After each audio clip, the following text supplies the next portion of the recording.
ശബരിമല തിരുവുത്സവം ഇന്ന് രണ്ടാം ദിവസം. ഉത്സവ ബലിക്ക് തുടക്കമായി രാവിലെ 10:30 ചടങ്ങുകൾ ആരംഭിച്ചത്. ഉത്സവ ബലി ചടങ്ങ് നടന്ന 2.5 മണിക്കൂർ ഭക്തരെ 18-ാം പടി കടത്തിവിട്ടില്ല. 11-ാം തീയതി പമ്പയിൽ ആറാട്ടോടുകൂടി ഉത്സവം സമാപിക്കും. ഉത്സവശേഷം വിഷു പൂജകളും പൂർത്തിയാക്കി ഏപ്രിൽ 18-നാണ് നട അടയ്ക്കുക.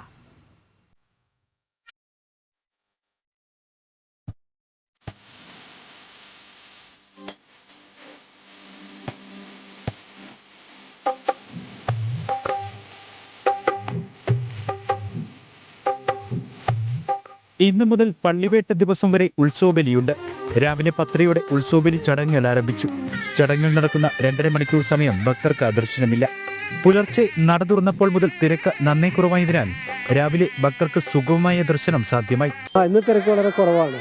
അദ്ദേഹത്തിൽ അത്ര നേരത്തെ അത്ര തിരക്കില്ല, തിരക്കൊന്നും കുറവുണ്ട്. സുഗമമായ ദർശനം നടക്കും. സുഗമമായ എല്ലാ കഴിച്ചുകളും ഇന്നത്തെ ചോറൂണ് കഴിഞ്ഞാൽ ഇവിടെ നിന്ന് ഇറങ്ങുന്നു. ഇല്ല അതെ സൗകര്യം. ഇത്രയൊരു തിരക്ക് കുറഞ്ഞ ദിവസം കണ്ടിട്ടില്ല, ഇതുവരെ ഇല്ല. 5-ാം ഉത്സവ നാളിൽ വിളക്കെഴുന്നള്ളിപ്പ്. 10-ാം തീയതി രാത്രി 9-ന് ശരംകുത്തിയിലേക്ക് പള്ളിവേട്ട എഴുന്നള്ളത്ത്. 11-ാം തീയതി രാവിലെ 9-ന് പമ്പയിലേക്ക് ആറാട്ട് പുറപ്പെടും. രാവിലെ 11-ന് പമ്പയിൽ ആറാട്ട്. വൈകിട്ട് 4-ന് ആറാട്ട് ഘോഷയാത്ര പമ്പയിൽ നിന്നും സന്നിധാനത്തേക്ക് മടങ്ങും. ഇന്ന് വൈകിട്ട് ദീപാരാധനയ്ക്ക് ശേഷം പടിപൂജ, മുളപൂജ, അത്താഴപൂജ, ശ്രീഭൂതബലി തുടങ്ങിയ ചടങ്ങുകൾ. രാത്രി 10-ന് ഹരിവരാസനം പാടി നടയടയ്ക്കും. ജനം സന്നിധാനം.